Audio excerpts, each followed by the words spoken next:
नमस्कार दोस्तों, LS classes में आपका स्वागत है। हम लोग एनसीईआरटी का विस्तार पढ़ रहे थे। मैं ऑलरेडी आपको दृष्टि पब्लिकेशन की एनसीईआरटी, वहाँ पर एनसीईआरटी, वहाँ पर आपको मैं इतिहास पढ़ा रहा हूँ भाई। इतिहास और भूगोल की क्लास चल रही है और सामान्य विज्ञान की, ये सभी एमसीक्यू टाइप है जो दृष्टि पब्लिकेशन की आती है। और मैं यहाँ पर आपको एनसीईआरटी का भैया सार पढ़ाता हूँ, एनसीईआरटी का सार पढ़ाता हूँ, जिसमें से आपको theory theory plus MCQ question यहाँ पर कराए जाते हैं। तो आज जो पहला है, आज हम लोग देखेंगे भारतीय इतिहास की भौगोलिक पृष्ठभूमि के बारे में जो महत्वपूर्ण तथ्य हैं भाई। ठीक है, ये जो आपके जो तथ्य दिए गए हैं वो कक्षा 11 की दोनों हैं पुरानी। नई और पुरानी जो है पुस्तक का नाम है प्राचीन भारत मक्खन लाल की है और प्राचीन भारत रामशरण शर्मा की है। ठीक है, अध्याय का नाम है भारतीय इतिहास की भौगोलिक पृष्ठभूमि और भौगोलिक ढांचा। इनके बारे में हम लोग आज अध्ययन करेंगे विस्तार पूर्वक। ठीक है, चलिए चलते हैं। फिर इसको थोड़ा मैं जूम कर लेता हूं, थोड़ा 1 मिनट। आप लोग लाइक और शेयर भी जरूर कर दीजिए सभी लोग।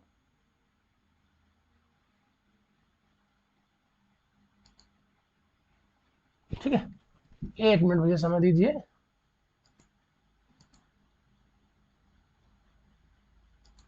आप लोग लाइक शेयर जरूर कर दीजिए भाई, लाइक और शेयर आप लोग जरूर कर दीजिए भाई। चलिए भाई, पहला है आज भारतीय उपमहाद्वीप के बारे में लोग चर्चा करेंगे। भारतीय उपमहाद्वीप, भारतीय उपमहाद्वीप प्राकृतिक सीमाओं वाला एक सुनिर्धारित एवं सुपरिभाषित भूभाग है। भारतीय उपमहाद्वीप में इस समय निम्नलिखित 6 देश शामिल हैं: भारत, पाकिस्तान, अफगानिस्तान, नेपाल, भूटान और बांग्लादेश। ठीक है, लेकिन एनसीईआरटी, जो एनसीईआरटी रामशरण शर्मा की है, कक्षा 11 में भारतीय उपमहाद्वीप में समय कुल 5 देश भी है। एनसीईआरटी जो रामशरण शर्मा की है उसमें भारतीय उपमहाद्वीप 5 देश को दिया गया है। किसको किसको? भारत को, पाकिस्तान को, नेपाल को, भूटान को और बांग्लादेश को। इसमें अफगानिस्तान को मेंशन नहीं किया गया है। रामशरण शर्मा जी की जो क्लास कक्षा 11 की भैया बुक है। भारतीय उपमहाद्वीप की सीमाएं चारों तरफ से निम्न प्राकृतिक भौगोलिक संरचनाओं से घिरी घिरी है। दिशा इधर प्राकृतिक भौगोलिक सीमावर्ती संरचना है। उत्तर में भारत के हिमालय है, पर्वत है। उत्तर पश्चिम उत्तर में पामीर का पठार है। ठीक है, पश्चिमी सीमा पर सुलेमान की इधर पर्वतमाला है और पूर्व में बंगाल की खाड़ी है। पश्चिम में है अरब सागर है और दक्षिण में हिंद महासागर स्थित है भारत के। भौतिक विभाजन भाई, भौतिक विभाजन जो है भारत का, भौतिक दृष्टि से इस उपमहाद्वीप का अध्ययन 3 भागों में किया जा सकता है। हिमालय पर्वत हो जाएगा और गंगा ब्रह्मपुत्र का मैदान और दक्कन का पठार। तो सबसे पहले हम लोग हिमालय पर्वत के बारे में अध्ययन करेंगे। हिमालय पर्वत, ठीक, ये आपका जो इतिहास में भूगोल की पृष्ठभूमि है, मैं वो आपको पढ़ा रहा हूं, ये भूगोल नहीं है, बात ध्यान देना भाई। ठीक है, चलिए। हिमालय पर्वत पश्चिम में अफगानिस्तान से लेकर पूर्वी में म्यांमार तक फैला है। तिब्बत का पठार इसका उत्तरी भाग है। यह 2400 किलोमीटर से अधिक लंबा है और लगभग 250 से लेकर 320 किलोमीटर तक इसकी चौड़ाई है हिमालय पर्वत की। इसमें लगभग 114 चोटियां आती हैं जो 20,000 फुट से अधिक ऊंची हैं। 20,000 फुट से ये अधिक ऊंची हैं। इसकी प्रमुख चोटियां गौरी शंकर अथवा एवरेस्ट, संसार की सबसे ऊंची चोटी जो अब माउंट एवरेस्ट है वो 8,848, अब इसके में कुछ बढ़ भी गई है, 8,848 मीटर इसकी क्या है? ऊंचाई है माउंट एवरेस्ट की, जो विश्व की सबसे ऊंची चोटी है। कंचनजंगा, धौलीगिरी, नंगा पर्वत और नंदा देवी आदि। हिंदकुश पर्वत जो पामीर के पठार से शुरू होता है, भारतीय उपमहाद्वीप की पश्चिमी प्राकृतिक सीमा बनाता है। जो हिंदकुश पर्वत है वो भारतीय उपमहाद्वीप की प्राकृतिक पश्चिमी सीमा बनाता है। ये पॉइंट भी आप लोग ध्यान देना भाई। ये सिर्फ भारत की बात नहीं हो रही है, भारतीय उपमहाद्वीप की बात हो रही है। ठीक है, जो देश स्थित है उनको भी आप लोग ध्यान देना भाई। अगला पॉइंट देखते हैं हम लोग। ईरान को भारतीय उपमहाद्वीप से निम्न पर्वतमालाएं अलग करती हैं: सफेद कोह पर्वतमाला, सुलेमान पर्वतमाला एवं किरथर पर्वतमाला। सुलेमान पर्वतमाला, किरथर पर्वतमाला, ये आप पाकिस्तान में स्थित है। आधुनिक अफगानिस्तान और बलूचिस्तान में इस रेखा के पश्चिम में स्थित विशाल भूभाग हिंदकुश के दक्षिण और पूर्व में स्थित भूभागों की तरह ही लंबे समय तक सांस्कृतिक और राजनीतिक दृष्टि से भारत के भाग रहे हैं। पूर्व की ओर पटकोई पहाड़ियां, नागा पहाड़ियां, मणिपुर का पठार और खासी, गारो तथा जयंतिया पहाड़ियां स्थित हैं। अगला है लुसाई और चिन की पहाड़ियां मणिपुर के दक्षिण में स्थित है। जो लुसाई और चिन की पहाड़ियां हैं ये मणिपुर के दक्षिण में स्थित है। हिमालय हिमालय पर्वत भारत की उत्तरी सीमा को निम्न तरीके से रक्षा करता है, ठीक है, आक्रमणकारियों द्वारा एवं साइबेरिया की ठंडी हवाओं से। जो हिमालय पर्वत है वो भारत को आक्रमणकारियों से रक्षा करता है एवं जो साइबेरिया की उत्तर में ठंडी हवाएं चलती हैं उनसे भी रक्षा करता है। यही कारण है कि उत्तर भारत की जलवायु लगभग पूरे साल काफी गर्म रहती है। यही कारण है कि उत्तर भारत की जलवायु वो पूरे साल लगभग गर्म रहती है। मैदानों में अधिक ठंडी नहीं पड़ने से यहाँ के लोगों को बहुत अधिक कपड़े पहनने पड़ते हैं नहीं पहनने पड़ते हैं और वे खुले में अधिक समय तक रह सकते हैं। अगला पॉइंट है दूसरा, हिमालय बहुत ऊंचा होने के कारण उत्तर से होने वाले हमलों से देश की रक्षा होती है। हालांकि यह बात उन दिनों विशेष रूप से लागू होती है जब औद्योगिक युग नहीं आया था और संचार साधन इतने विकसित भी नहीं हुए थे। अगला है यह संसार के शेष भाग से बिल्कुल कटा हुआ नहीं है। इसमें कुछ महत्वपूर्ण दर्रे मार्ग हैं जिनके जरिए पश्चिमी, मध्य और उत्तरी एशिया के साथ अत्यंत प्राचीन काल से आपसी संबंध कायम रखे गए थे और भारत का व्यापार भी चलता था उन्हीं देशों से।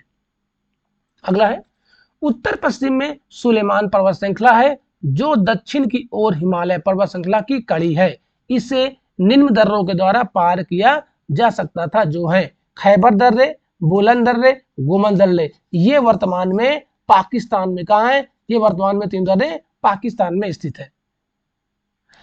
दक्षिण की ओर सुलेमान पर्वत श्रृंखला बलूचिस्तान में किरथर पर्वत श्रृंखला से जुड़ी है जिसे बोलन दर्रे से पार किया जा सकता है। अगला पॉइंट है, आप लोग लाइक शेयर और सब्सक्राइब जरूर करिए भाई सभी लोग। नेक्स्ट पॉइंट देखते हैं हम लोग। इन दर्रों से भारत और मध्य एशिया के बीच प्रागैतिहासिक काल से आवागमन होता आया है। ईरान, अफगानिस्तान और मध्य एशिया के अनेक लोग हमलावरों और अप्रवासियों के रूप में भारत आए। यहाँ तक कि हिमालय पर्वत श्रृंखला का पश्चिमी विस्तार जो हिंदुकुश कहलाता है, सिंध और आक्सस के बीच पार कर लोग आते जाते थे। ये दर्रे एक ओर भारत और दूसरी ओर मध्य एशिया और पश्चिमी एशिया के बीच व्यापारिक और सांस्कृतिक संबंध की स्थापना बड़े सहायक सिद्ध हुई है। प्रवचन, ठीक है। यह भी कहा जा सकता है कि भारत में भू सेतु मार्गों से लोग आए हैं, यानी कि जो आए प्रवचन है मिस्र, अरब देश, मध्य एशिया और दूरस्थ उत्तरी अमेरिका से भी बड़ी संख्या में पशुओं का प्रवचन होता रहा है। अलास्का से, जैसे कि अलास्का हो जाएगा, साइबेरिया और मंगोलिया से। अगला है इन मार्गों से मनुष्यों का आवागमन भी संभव था। यह सुविदित है कि ऐतिहासिक काल में खैबर और बोलन दर्रों का बहुत अधिक इस्तेमाल किया जा रहा था।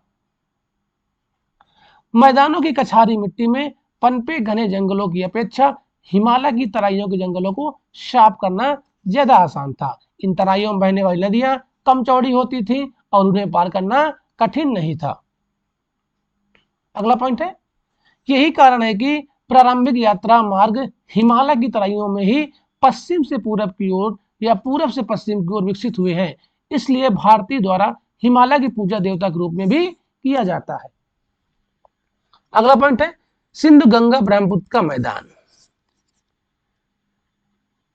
हिमालय के दक्षिण में भारत का अति विस्तृत मैदान है जिसकी लंबाई 3200 किलोमीटर से अधिक है। चौड़ाई लगभग 240 से लेकर 320 किलोमीटर तक पाई जाती है। यह हिमालय से नीचे आने वाली सैकड़ों नदी सहिताओं द्वारा हिमालय से बहाकर लाई गई अत्यंत उपजाऊ मिट्टी से बना है। अगला पॉइंट है, आप लोग लाइक शेयर और सब्सक्राइब भाई जरूर करिए सभी लोग,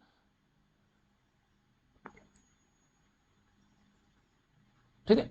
चलिए अगला पॉइंट है हिमालय से निकलने वाली नदियों की 3 महान प्रणालियां हैं जिनमें उत्तर भारत के विशाल मैदान को वर्ष भर निरंतर जल प्राप्त होता रहता है। प्रमुख नदियां सिंधु नदी हो जाएगी, गंगा नदी और ब्रह्मपुत्र नदी। इस मैदान में यमुना नदी के पश्चिम और सिंध नदी के पूर्व में स्थित एक काफी बड़े भूभाग को आजकल कोई जल प्रणाली नहीं है। यह अप्रमाणित हो चुका है कि प्राचीन काल में सरस्वती और उनकी सहायक नदियां इस क्षेत्र में बहती थी भाई, सिंधु और यमुना के पश्चिम में। ठीक है, चलिए अगला पॉइंट है, सिंधु नदी तिब्बत पठार के कैलाश मानसरोवर क्षेत्र से निकलती है। कहां से निकलती है भाई? सिंधु जो है तिब्बत पठार के कैलाश मानसरोवर क्षेत्र से निकलती है। यह पश्चिम और उत्तर पश्चिम की ओर काराकोरम पर्वत श्रृंखला के बीच लगभग 1300 किलोमीटर तक बहती है। तब इसमें गिलगित नदी आकर मिलती है। कौन सी नदी? गिलगित नदी आकर मिलती है। यहां से सिंधु नदी दक्षिण ओर मुड़ती है और मैदानों में पहुंच जाती है। 5 नदियां इसकी साथ शामिल होकर पंचनंद देश अथवा पंजाब का निर्माण करती है। पंचनंद देश अथवा पंजाब का निर्माण करती है। पूर्व से लेकर पश्चिम तक सिंधु की ये 5 सहायक नदियां हैं। सतलज है, इसका प्राचीन नाम शत्रुधि है, ब्यास, विपाशा, रावी, पदूषणी, चिनाब, अस्किनी और झेलम वितस्ता। तो आपको प्राचीन नाम भी याद रखना है भाई, कौन सी नदी का प्राचीन नाम क्या है। अगला पॉइंट है, सतलज कभी सरस्वती नदी की सहायक नदी थी जो अब लुप्त हो गई है, लेकिन बाद में सतलज ने अपना मार्ग बदल लिया। गंगा नदी हिमालय से निकलकर क्रमशः निम्न राज्यों से होकर गुजरती हुई बंगाल की खाड़ी में जा मिलती है। उत्तराखंड, उत्तर प्रदेश, बिहार और पश्चिम बंगाल। इसके पश्चिम में, गंगा नदी के पश्चिम में यमुना नदी बहती है। यह भी हिमालय से निकलती है। यमुना और गंगा के प्रयागराज में संगम होने से पहले विंध्य पर्वत से निकलने वाली चंबल, बेतवा और केन जैसी आदि कुछ नदियां यमुना में मिल जाती हैं। इसका मतलब चंबल, बेतवा और केन नदियां यमुना की सहायक नदियां हैं। विंध्य की एक और महान नदी सोन बिहार में पटना के निकट गंगा में जाकर मिलती है। जो सोन नदी है ये गंगा की सहायक नदी हो जाएगी भाई। अगला पॉइंट हम लोग देखते हैं, लाइक और शेयर जरूर करिए भाई सभी लोग फटाफट। हिमालय की ओर से आने वाली गोमती, सरयू, गंडक और कोसी नदियां उत्तर प्रदेश और बिहार राज्यों में गंगा नदी से मिल जाती हैं। ये सभी जो नदियां हैं वो ये आपकी गंगा की सहायक नदियां हो जाएंगी भाई। अगला पॉइंट है, आप अपने अंतिम छोर पर पहुंचकर गंगा कई धाराओं में बंटकर बंगाल की खाड़ी में जा गिरती है। गंगा की मुख्य धारा भागीरथी अथवा हुगली के किनारों पर अवस्थित नगर जो है मुर्शिदाबाद है, हुगली है और कोलकाता। गंगा के सबसे पूर्वी मुख को पद्मा कहा जाता भाई। क्या कहते हैं इसको? सबसे पूर्वी मुख को गंगा के पद्मा कहा जाता है। ठीक है, चले नेक्स्ट क्वेश्चन की ओर भाई। चलो अगला पॉइंट है, सिंध और गंगा के मैदान उपजाऊ क्षेत्र हैं, इसलिए अनेक लोग यहाँ बस गए हैं। आरंभ में यहाँ घने जंगल थे, धीरे धीरे इन जंगलों को काटा गया और जमीन को कृषि योग्य बना दिया गया। इसी का परिणाम है कि इन मैदानों में कई राज्यों का उदय और विस्तार हुआ। महान ब्रह्मपुत्र नदी कैलाश में स्थित मानसरोवर झील के पूर्वी भाग से निकलती है। तिब्बत के पठार पर त्वांसकों के नाम से बहती है। तिब्बत के पठार पर जो नदी है ब्रह्मपुत्र, उसको त्वांसकों के नाम से बहती है तिब्बत के पठार पर, लेकिन बांग्लादेश में इसको जमुना के नाम से जानते हैं। बांग्लादेश में से जमुना के नाम से जाना जाता है। फिर यह दक्षिण की ओर मुड़ जाती है और भारत में प्रवेश करती है। यहाँ पर इसका नाम दिहांग हो जाता है। अगला पॉइंट देखो, बाद में दिहांग और लोहित नदियां आपस में मिल जाती हैं और इन संयुक्त धारा को ब्रह्मपुत्र कहा जाता है। क्या कहा जाता है? दिहांग और जो लोहित नदियां हैं ये धारा आपस मिल जाती हैं। इन धाराओं को जो संयुक्त रूप है उसे ब्रह्मपुत्र नदी के नाम से जाना जाता है। अगला पॉइंट है, असम और बंगाल से बहती हुई यह गंगा के अंतिम पूर्वी मुहाने पर अर्थात पद्मा के साथ मिल जाती है भाई। ठीक है, पद्मा के साथ मिल जाती है, लेकिन बंगाल की खाड़ी में गिरने से पहले एक अन्य बड़ी नदी मेघना इसमें मिल जाती है। इस प्रकार का डेल्टा बनता है वह बंगाल का सबसे अधिक उपजाऊ भाग है, जो उसे सुंदरबन का डेल्टा कहा जाता है। यह विश्व का सबसे बड़ा डेल्टा भी माना जाता है, सुंदरबन का डेल्टा। यहाँ पर सुंदरी नाम के वृक्ष भी मिलते हैं भाई, सुंदरबन के डेल्टा में सुंदरी नाम के मैंग्रोव वृक्ष भी पाए जाते हैं, वृक्ष भी, ये भी आप लोग ध्यान देना भी। हिमालय में ही कश्मीर और नेपाल के उपत्यकाएं हैं। कश्मीर की घाटी चारों ओर से ऊंचे ऊंचे पहाड़ों से भी घिरी हुई है। इसका लगभग जो क्षेत्रफल है 4900 वर्ग किलोमीटर है कश्मीर घाटी का। उससे उसने अपनी अलग तरह की जीवन पद्धति विकसित कर ली है, लेकिन यहाँ कई दर्रों द्वारा पहुंचा जा सकता है। अगला है, इस घाटी में कठिन ठंडी है, अतः यहाँ के अनेक लोगों को सर्दियों में नीचे मैदानों में उतर जाना पड़ता है और गर्मियों में मैदानों के भेड़ बकरी चराने वाले यहाँ लोग चले आते हैं। अगला पॉइंट है,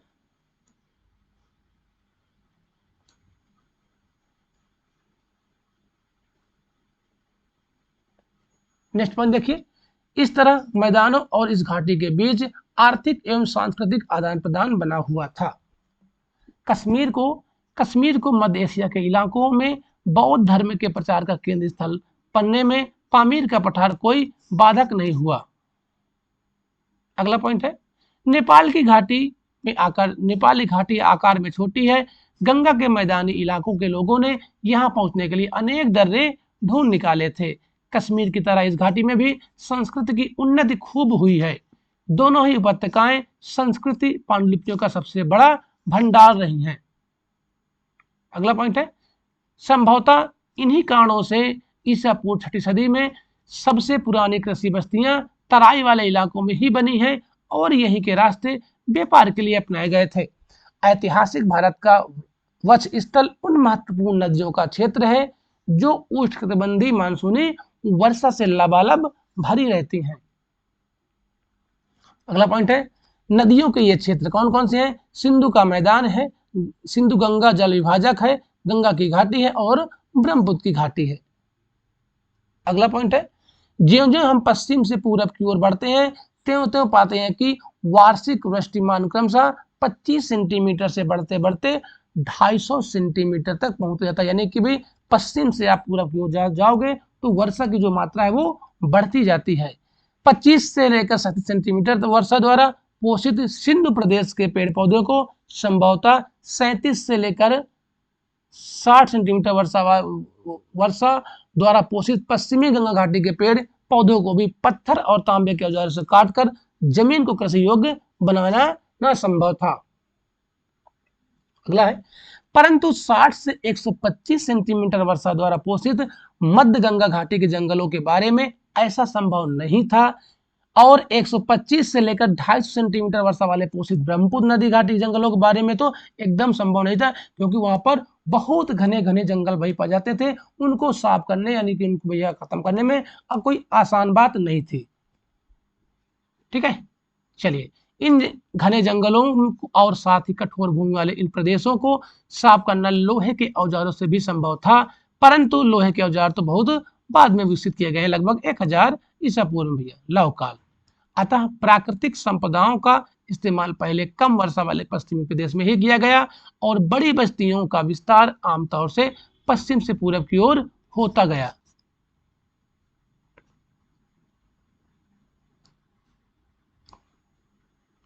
ठीक है, अब हम लोग देखेंगे प्रायद्वीपीय भारत। भाई प्रायद्वीपीय भारत के बारे में लोग चर्चा करेंगे। मैं बता दूं, ये मैं आपको एनसीईआरटी का सार पढ़ा रहा हूँ। इसके बाद हम लोग एमसीक्यू क्वेश्चन भी करेंगे। ठीक है, तो इसको प्रायद्वीपीय भारत को हम लोग नेक्स्ट क्लास में करेंगे। सभी को धन्यवाद, हम लोग मिलते हैं नेक्स्ट क्लास में।